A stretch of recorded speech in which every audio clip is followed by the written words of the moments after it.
Does anyone have any questions or cases that they want to talk about from over the last week?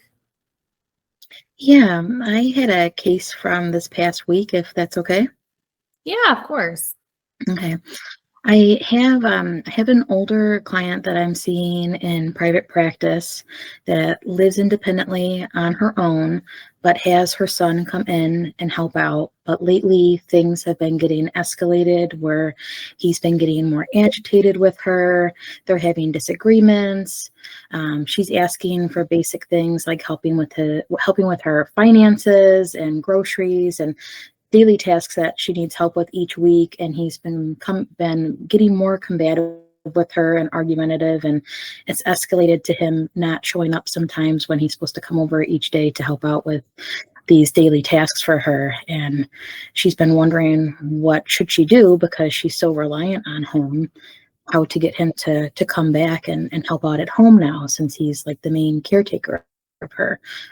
What do you recommend that I suggest to her? So how long has her son been taking care of her? This has been going on for about a year or so, and I think he's kind of getting fed up with it being something that's consistent. I think he thought that she was going to bounce back and it would be something that he was only doing temporarily, but it's been something that is going to be probably ongoing for a while unless she goes into some sort of home or assisted living or something like that. So they're kind of at that point where she might be ready for something like that, but I don't think she wants to do that. And he is kind of pushing for that, but she's not ready to really talk about that. What kind of stuff does he do for her? Well, a lot of it is that she needs help with like groceries because she's not very mobile. So he'll go and grocery shopping for her each week. He'll help out with like tasks around the house, like helping her do her laundry, her chores. Sometimes she needs assistance, going to the bathroom because sometimes she needs help getting on and off and stuff and getting dressed. So it's becoming stuff that's getting a little more labor intensive. And I think he's getting overwhelmed with how much it is each day to take care of her.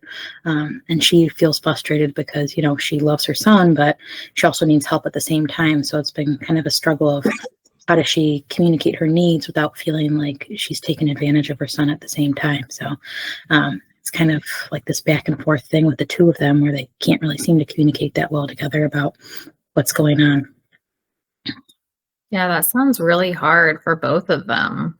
Mm-hmm. Does she have private insurance or is she on Medicaid? She does have private insurance, but I think they don't even know like what to do next for starting that process. So we've been talking a little bit about that. Maybe they go visit some facilities together and see what they think, what are her top needs or things that she would like at a home if she were to move into one, and making her still feel independent enough, because I think that's her biggest thing is she doesn't want to lose her independence with moving into a place like that. And her son is just kind of at the point where like he's just very frustrated. He just wants it to be done and over with.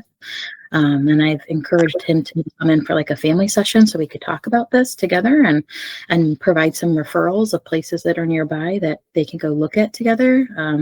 But she's been having a hard time getting him to come into session. So been trying to come up with different ways to see if we can kind of get a hold of him or even talk to him on the phone in session or something like that to try to kind of bridge that gap a little bit. Do you think that she needs assisted living, or do you think that she could be taken care of at home by like a paid for provider? That's what I'm thinking. I'm thinking maybe that they could get a service to come into the home and help out with that. I think it also boils down to is that what she wants, with her son? She feels a little more safe with somebody that she knows. So I think she's a little nervous with somebody new coming in, but we could always give it a shot and she could meet the person who could be the caregiver coming into the home and see how she feels with that and give it a chance. She's a little skeptical about it, but I think if her son was like supportive, then maybe she'd be more willing to give it a chance with him, kind of being encouraging about it. Now, does he work? He does work, but it's something where he works from home, so he doesn't always have to be, like clocking in hours each day. He has that flexibility, which is nice. But also at the same time, I think he kind of makes her feel guilty saying like, oh, I left work to come here to help out and stuff. Sure. And she understands that, but at the same time, that's her only son, so she has nobody really else to really take care of her. And I think it's kind of getting to the point where things are kind of, a conflict keeps building. So we need to kind of figure out something else to help with that, because they both kind of seem frustrated at this point. Is she in an Do you, apartment or a house? She lives in the house that he grew up in. So it's Oh, like yeah. ranch style house that she lives in, but it's just getting too much for her to keep up with, like cleaning and taking care of daily tasks and stuff like that. So, but I think with help, I think it could still be doable though for her. Yeah. do you think that she, or that her son would be more willing to help out if he was paid?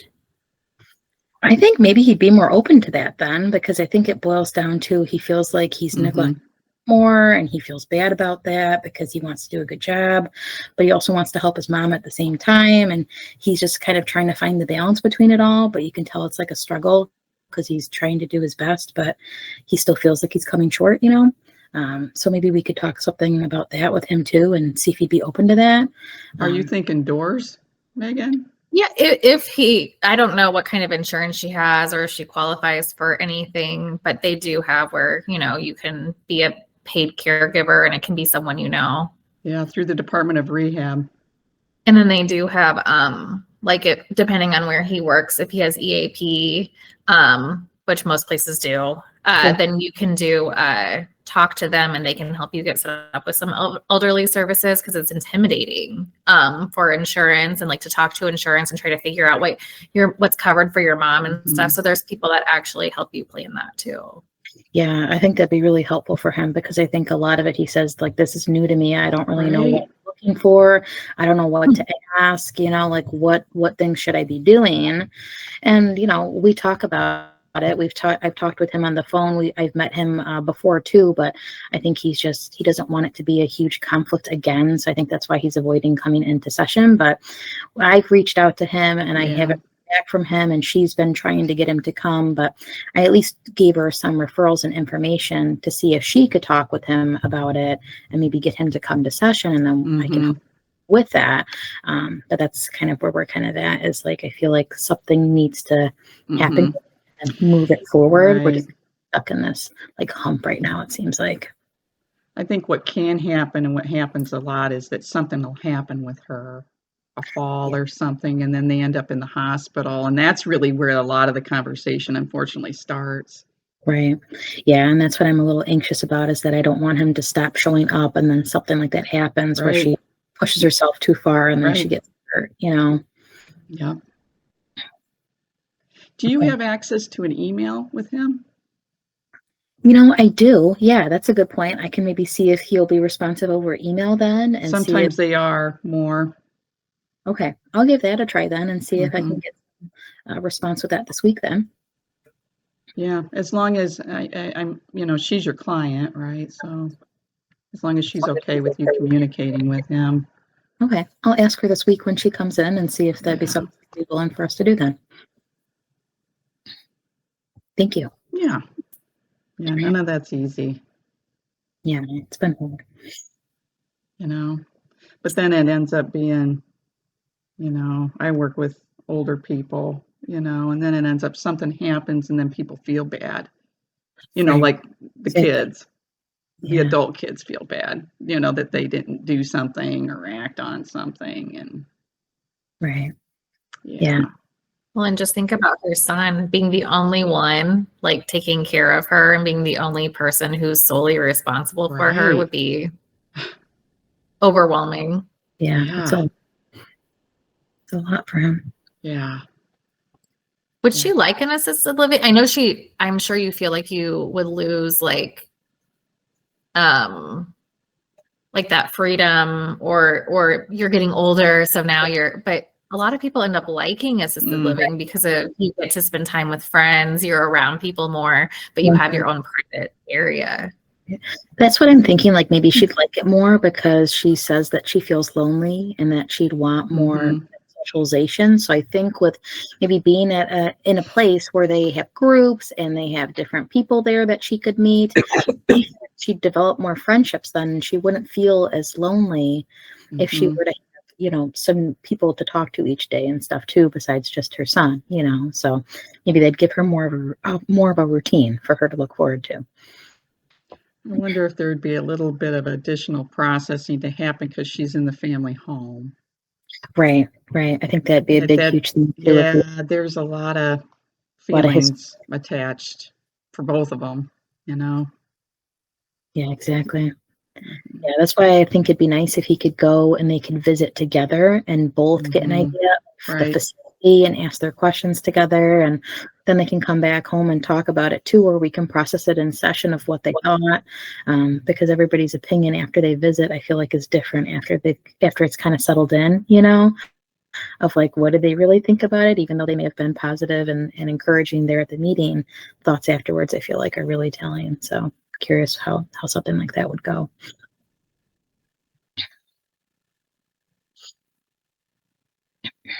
So did we answer the question? I mean, I feel like we did, right? Yeah. Yeah, I think you guys did. Yeah, thank you. Yeah. I'll try reaching out to the son via email. I'll try again to see if I can get them to come in for a family session together. Mhm. Give her additional resources too, so that way if he doesn't come in, then at least she has the stuff to talk to him about with. And then I'll see if I can find any other services through like their insurance, or maybe Mhm. suggest reach out through his work to see if there's benefits there that he can utilize as well too. So that way we're kind of seeing all different kinds of options and what would maybe work best for them then. Good. Great next steps. Yeah, I feel like even though you're a therapist, like there's a lot of casework involved still as a Mhm. social worker. Yeah. That's why I feel like we're also learning about like what services are in the community, Mhm. even though we're not in their area because she commutes a little bit to come here, but we're still looking at what services are available and how to link them to that so Right. that we get continued services and care and stuff too. So, not just with us. I don't know about you guys. I always find it beneficial to have the double hat, Yeah, I think so. to provide therapy services, but also to have sort of that extra case management piece in the background. I think it's just helpful to people. I think it is too. Yeah. A lot of times I feel like it builds more the rapport with the client too, and they Oh, feel supported by us, like we're looking mhm. into different things for them. So, Right. yeah.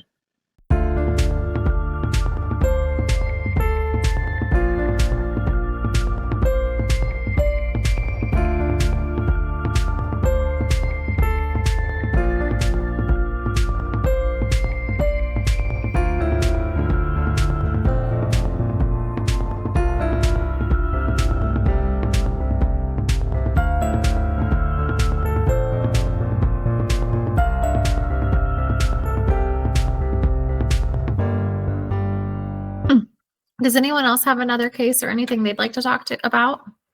Well, I do. I have this couple um, that I have this couple that I see, but the wife came to me and said that she believes that her husband is cheating on her, and then she doesn't want. He's the sole provider. She doesn't have any income. She wants to leave him, but then she has two kids too. But she doesn't know how to address it or even deal with it. She's internalizing a lot of the things.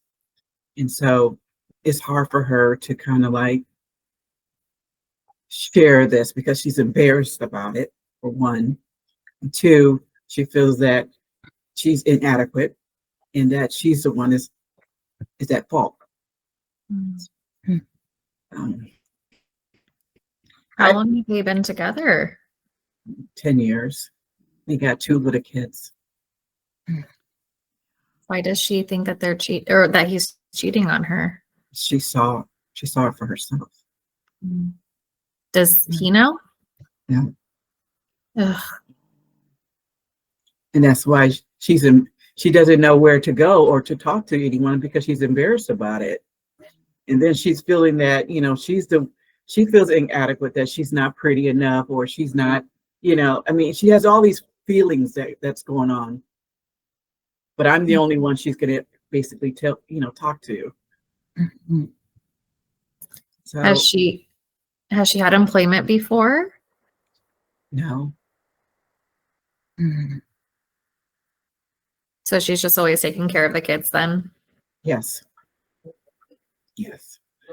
So I'm struggling to give her advice because I've never been in that predicament before. Mhm. And if I say something and she goes do it and it backfires, Mhm. then it's gonna be on me, you know. So Yeah. so that's why I'm coming to you for the advice because I am struggling with this. How do I even begin to kind of give her a direction? Mm-hmm. I I will. wonder. Oh, I'm sorry. Oh, I was just going to say, I think that's like a really tricky subject because she doesn't want to talk to him about it or anything yet. She's not ready for that. But I think that's the first step to see what's going on and what's causing the issue is she does need to see what's going on. Mhm. But that's scary. Yeah, the thing is, she's afraid if she says something, it's going to be a big argument. Mhm. It's gonna not be good, Mhm. and she's very afraid, especially for her children. Mhm. What does she want? She wants peace. Mhm. She wants to say something to him, but she already knows the outcome of it. Okay. Okay. But Yeah. that's why she's talking to me to kind of bounce ideas as to Mhm. how to deal with it. Mhm. I think that's probably the best. I know it doesn't always, at least for me, it doesn't always feel like you can give a firm direction because that's tricky anyway because we only know what people tell us. We don't know everything. And so I think what you're doing, Shireen, is really good. Is that you allow her to talk about all the possible options for her. Mhm. And not that it's a great option, but she doesn't have an option not to say anything. And she has chosen that right now. Right. It's just that with every option comes a consequence. And so, kind of, I guess, what I find helpful is to walk through all that with them. Like, what do you think is a consequence of doing that? Like, what do you see happening down the road? If you should you never bring it up, or should you bring it up, or should you get a job? Like any of those options, and then allow her to choose from them. Is she gonna choose more than one? Mhm. Um, but I think it feels safe to do that. Right. I also suggested that she journal some of her feelings, Hmm. just so she have another outlet instead of me. You know, it's Yeah, besides me. yeah. So to journal some of the feelings and then kind of weigh the pros and the cons in regards to her Mhm. decisions of whether or not she wants to talk to him or not say anything to him. So Hmm. and then that would help her process some of her feelings. Mhm. So Could she, not that she would give it to him, but could she journal a letter to him? Like if she was going to say something, what would she say? Now she couldn't have multiple versions of this letter. I'm kind of thinking. right, and that's why I asked her to journal, and then she was going to come back to me and let me know what she wrote down, and then we will talk about it and we'll process it, and then she'll kind of weigh out the pros and cons of how she should address it. Yeah. Boy, So good thing she has you though. Otherwise she'd be, you know what I mean? Like she'd be stuck in her own head all yeah, alone. yeah. And kudos to you, Shireen, for having a client who, I mean, it may not be your favorite thing ever, but having a client who trusts you enough to want to bring that up to you. Right. And the thing is the crazy part is that I do couples therapy with them. And then she came to me and talked to me about that. So Yeah, that's not uncommon, I think. Mhm. yeah. Mhm. That's how do you deal with that? Because you're seeing them as a couple. Because now I'm seeing that as a different light, because Uh-huh. and I'm talking to them about, how to manage their marriage and what to do. And I'm like, man, I know so much more, man. Mm-hmm. I know much more than what he knows that I know. So That's very hard. I have to really, Mhm. really be Do you careful ever what I feel say. like you treat him differently now? I don't do that. I would never do that. Oh. I would never do that. But it's Got just ya. that I have the information. I Mhm. still treat them, I have to be very impartial. So Yeah. Yeah. I think, not that it's her hope or her drive, but I on occasions I kind of there had been times where someone has done that to me as part of a couple where the one will come and kind of tell me there's a little feeling behind some of that makes me think, are they trying to get me on their side? Yeah. That partiality thing you're talking Right. about, Shireen. There is a part of me that wonders about that a little bit. Right. Right. And I always tell them from the beginning, I am going to be impartial. Mhm. It is safe. And, It's safe for and them, and they don't even know yeah, that. I don't take sides. Mhm. Can't. Yeah. You know, I've talked to clients who have the same type of issues, but both people already know about the infidelity. Mhm. And what I've noticed is the person who was cheated on wants you to be impartial, but also like almost like build the rapport with the husband more or the wife more, whoever, like, Oh. so that they stay invested in therapy and they want to keep working on their issues together. Mhm. Boy. They're invested in the relationship. At least that's what I've noticed, and that's kind of sad. Like they're still not caring about their needs as much because they want to be with this person and they want to make their marriage work. Yeah. I think your suggestion though about her either writing it or having ways in which she kind of weighs out, I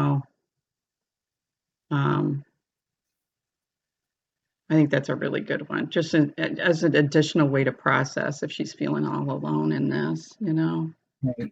unless she Right. has someone she thinks she can confide in that's not just you.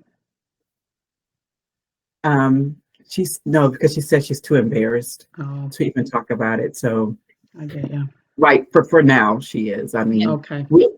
maybe later on she'll feel more comfortable, but right now she's just too embarrassed. Well, and even if she's not embarrassed,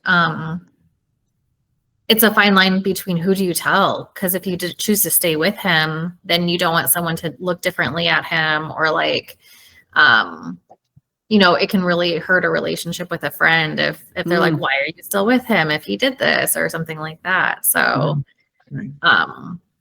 it may be good to talk to her about when you do want to tell someone, like, how do you decide who you can tell and like who's a safe person and who won't judge you either way. Right. Right. How old are her kids? Oh, one's a 2-year-old and then one's a 6-year-old. So one's not in school yet. So Right. she doesn't have job experience anyway, but finding a job would be difficult because you'd have to go through daycare and everything else. Yeah. Right. Unless she find a job, work from home, she could probably do that. Right. I've noticed when I talk to people who have young children that it's difficult for them because they lose their sense of self a lot because of all they're doing is caring for children. And that's not a bad thing, right? Like that's their new identity, but it may be good for her to find something just like a couple hours a week to kind of find herself again and who she is besides being a mom.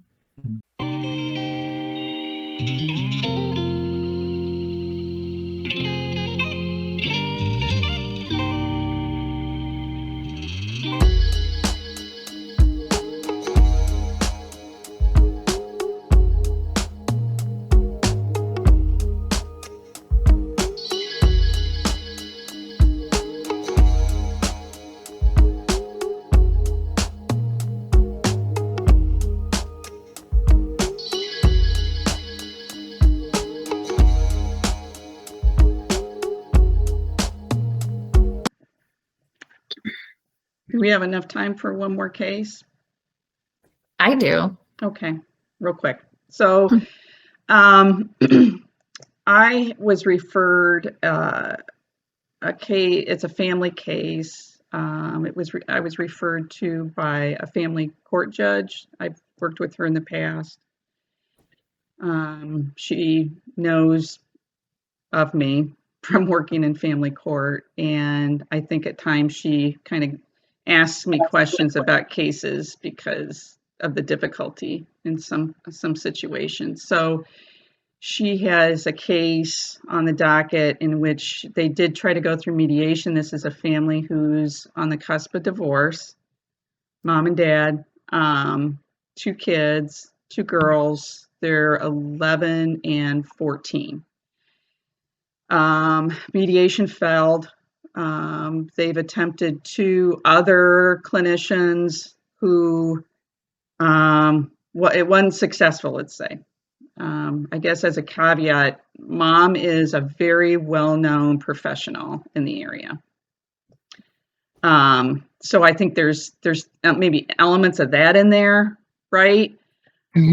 So I met with the family. I took the case on, met with the family. Initially, everything went fine.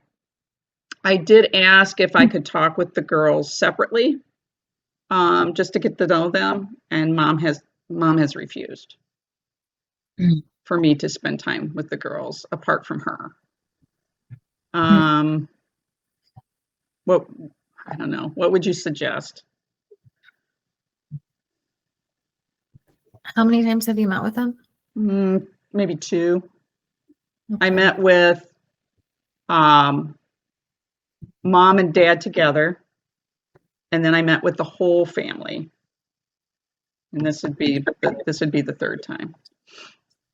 Have you talked to the mom about why she doesn't want you to meet with the children separately? Yeah, actually I did. I brought it up when she denied the request, and she just said, we've been through a lot. We've had these 2 other clinicians that I felt weren't, how did she say it? Impartial enough, unbiased enough. And I don't want anybody putting it, this is what was said. I don't want anybody putting any thoughts in the kids' heads. That's interesting. Dad, much more open. Doesn't say a lot, kind of quiet. Just says he wants what's best for the kids. He's not really fighting custody, but he's fighting visitation. She's not willing to give him a lot of time. What do you think of maybe meeting with the mom and the kids together to kind of see how they interact together? Because I feel like that would be telling. Yeah, I think that is an option. I think that's probably going to be the next step because she's refusing. What kind of visitation is mom wanting to give to him? Very limited. In fact, she initially thought she wanted it to be supervised. Well, And the judge said no at their age. And the judge did meet with the kids. Okay. And I'm not privy to all that, but she did meet with the children and ask, what is it you want? And the kids want to see their dad. Is there a reason, like, is mom giving a reason why she doesn't want visits to be unsupervised? The only reason that she will give me is that nothing with abuse or neglect. This is why the judge said there's really, besides her fighting this, there really isn't anything there. Is that she doesn't want that influence. She doesn't feel like he's a good and positive influence on their lives. It's about as much as I can get from her. When I try to kind of drill down, like, what does that mean? What does that look like? I get kind of superficial things like he doesn't feel like it's important that they go to dance. He doesn't feel like it's important that they're involved in all of these things that she has them in. And so she's like, so I'm afraid that, if he has them for a whole weekend, what's he going to do with them? Okay. That's tough. It is. I argue that every person could feel that way, like with a spouse. Like everyone has that one spouse who Right. like does more, Whether they're like, with them or not, you mean? yeah. Has anyone ever talked to her about her control, like, and how she's like treating her children and how that could affect them in the future? Well, I don't know for certain, but I have a sneaky suspicion why there were 2 other therapists that were didn't get very far with treatment. My guess is that they probably did broach that, would be my guess. Too soon, maybe. Yes. Mm-hmm. And she probably said, this isn't going to work.